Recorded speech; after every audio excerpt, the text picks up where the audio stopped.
오늘도 주의 택한 백성들 세상과 구별하여 주셔서 하루의 가장 처음 시간 주님 앞에 달려나와 기도하는 기도의 사람들 되게 하여 주시니 감사를 드립니다. 일평생 주님과 기도함으로 교제하고 교통하는 인생 되게 하여 주셔서 모세와 같이 주님을 대면하여 아는 자들 되게 하여 주시고 주님께서 기도할 때에 능력으로 덧입혀 주셔서 날마다 우리가 기도함으로 말미암아 주가 일하시는 은혜를 저희들의 삶의 현장에서 체험하는 인생들 되게 하여 주시옵소서. 이 안에서 우리 성도님들 기도하는 제목마다 응답받는 축복의 인생들 되게 하여 주시옵소서. 예수님 이름으로 기도드립니다. 아멘. 오늘은 사명이 길이 된다, 사명이 길이 된다 라는 제목으로 하나님의 말씀 증거하도록 하겠습니다. 지금 출애굽의 여정을 모세가 다시금 쭉 기록을 하고 있습니다. 그래서 이걸 보고 이걸 자료 삼아서 최근에 나오는 모든 지도들이 이걸 근거해서 지도로 나온다고 말씀을 드렸던 것 같습니다. 지난 시간에 세 가지 장소에 대해서 살폈는데 오늘도 세 가지 장소로 잠시 말씀을 나누기를 원합니다. 먼저 시내산입니다. 출애굽을 하고 3개월 만에 시내산에 이르렀는데 여기서는요 말씀과 성령이 만나는 겁니다. 그래서 말씀과 성령의 결합, 그리고 가데스 바네아에서는 믿음과 순종의 결합입니다. 우리의 믿음과 순종의 발걸음의 결합, 그리고 마지막 모압 평지에서는요 사명과 불편함의 결합입니다. 우리도 편한 것만 찾다 보면요 유혹에 빠지고 주의 자녀들이 미끼에 걸려 넘어지기가 쉽습니다. 그래서 좁은 길로 가기를 힘쓰라는 것은요 불편함을 받아들이면 사명이 쉬워진다는 것입니다. 오늘 이 세 가지 결합 장소별로 짧게 살펴보도록 하겠습니다. 첫 번째는 시내산인데 드디어 3개월 만에 이스라엘 백성들이 시내산에 도착을 했습니다. 그래서 시내산에서 하나님의 말씀을 받습니다. 15절을 보니까 르비딤을 떠나 시내 광야에 진을 치고, 여기서 하나님의 말씀을 받습니다. 그래서 하나님의 말씀이요 이제 더 이상 너희들은 애굽의 세상의 노예가 아니고 하나님 백성이다. 하나님의 백성은 하나님의 말씀대로 살아야 된다. 이때가 구약의 오순절이었습니다. 그래서 구약의 오순절은요 하나님의 말씀을 받은 날입니다.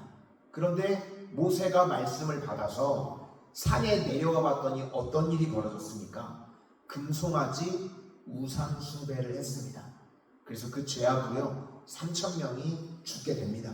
그런데 이제 신약의 오순절에서는 어떤 일이 벌어지게 되는가? 동일하게 하나님의 말씀의 역사가 있었는데 그때는 성령이 임재하셨습니다.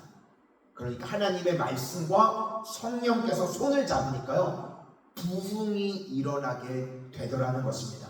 그러므로 우리 성도님들, 우리 교회도요 하나님의 말씀을 듣는데 말씀을 듣고 난 다음에 우리가 해야 될 일이 무엇인가? 성령을 구해야 됩니다.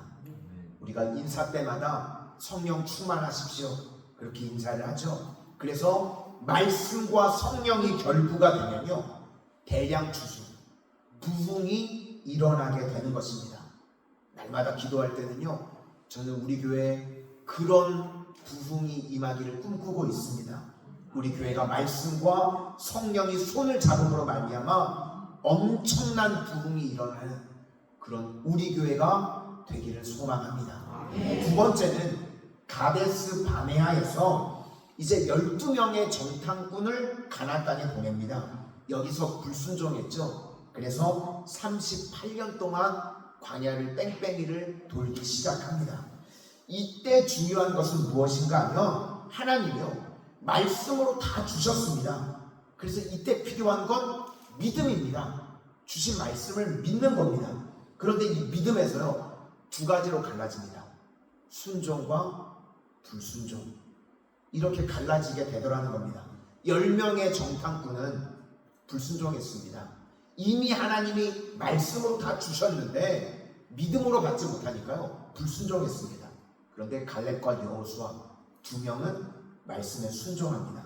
그래서 중요한 것이요, 우리도 믿음과 순종입니다.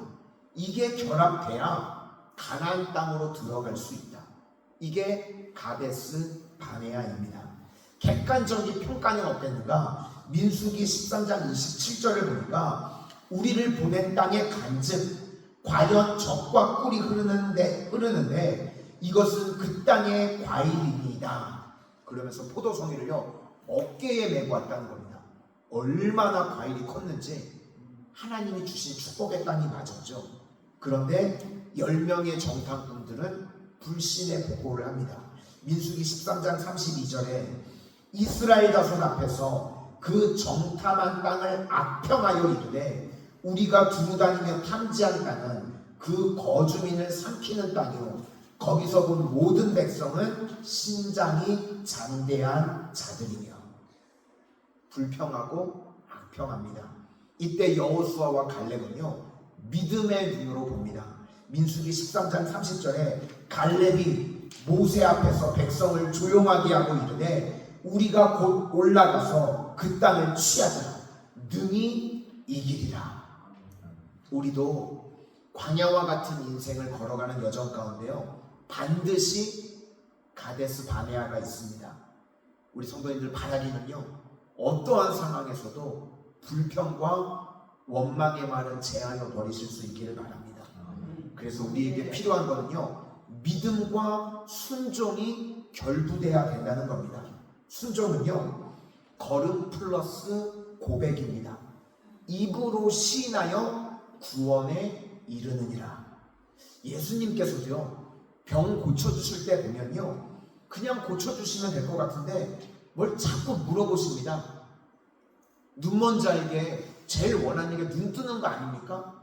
그럼 안 물어보시고 그냥 고쳐주시면 되는데요 내가 너에게 뭘 해주기 원하니? 자꾸 물으십니다. 자기 입으로요 시인하게 만드시는 겁니다. 주께서 물어보시는 게요 입으로 시인하여 구원에 이르기를 원하신다는 겁니다. 오늘도 기도의 자리에 나온 우리 성도님들 입으로 시인하실 수 있기를 소망합니다. 어떤 문제가 있든지 그거 회피하고 그러지 말고 하나님 앞에 다 입으로 시인하는 믿음의 종들이 되실 수 있기를 바랍니다. 마지막 세 번째는 모압 평지입니다. 우리 48절 다 같이 한번 보시도록 하겠습니다.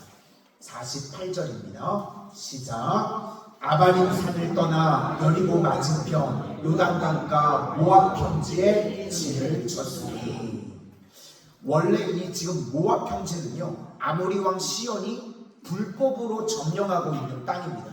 하나님께서 이스라엘 백성들이 이제 동편적으로 가서 길을 가야 되는데 거기가 다 형제 국가였습니다.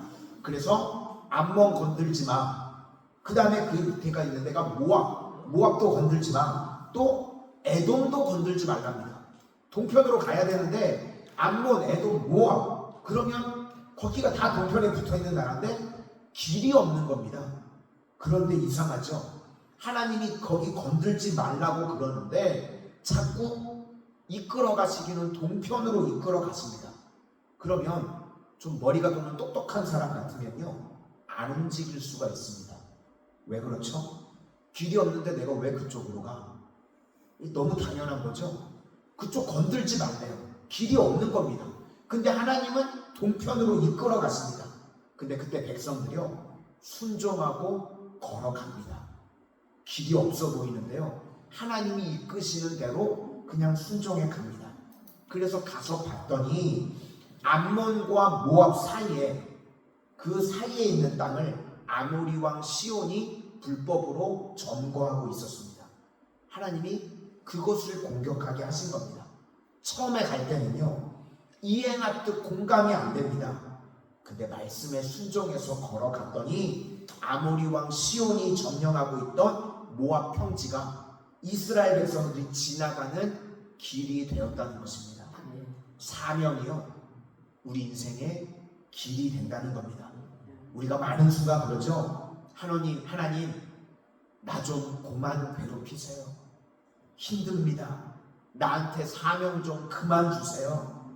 그런데 그 사명에요, 묵묵히 순종해 나가면요, 그것이 우리 인생이 열려지는 길이 된다는 것입니다. 그래서 사명이요, 겉으로 볼 때는요 불편해 보입니다. 그래서 우리 하나님의 자녀들은요 좀 불편하게 살아야 됩니다. 그런데 불편하면 실은 그게 내 인생의 길이 열려지는 겁니다. 우리는 다 이해 못합니다. 근데 오늘 말씀과 같이 조합이 되면 최고가 되는 겁니다. 사도 바울도 보시면요 불편한 곳으로 가는 겁니다. 근데 하나님은 다 좋게 만드십니다. 예루살렘에 가면 잡힌다는 소문이 쫙 났던 것 같습니다. 사도 바울 자기도 압니다. 장로들이 와가지고 걱정이 되니까 거기 가시면 안 된다고, 거기 가면 잡혀서 죽을 수 있다고. 근데 사명이니까 가죠. 그랬더니요 어떤 일이 벌어졌는가, 공짜로 로마로 가게 됩니다. 바울을 죽이기 전에는요 먹지도 마시지도 않겠다고 결의했던 사람들이 있는데 테러당해서 죽을 뻔했죠. 그런데 로마 군인들한테 잡혀가지고요 안전하게 호위를 받으면서 로마로 가는 길이 열리게 됐습니다.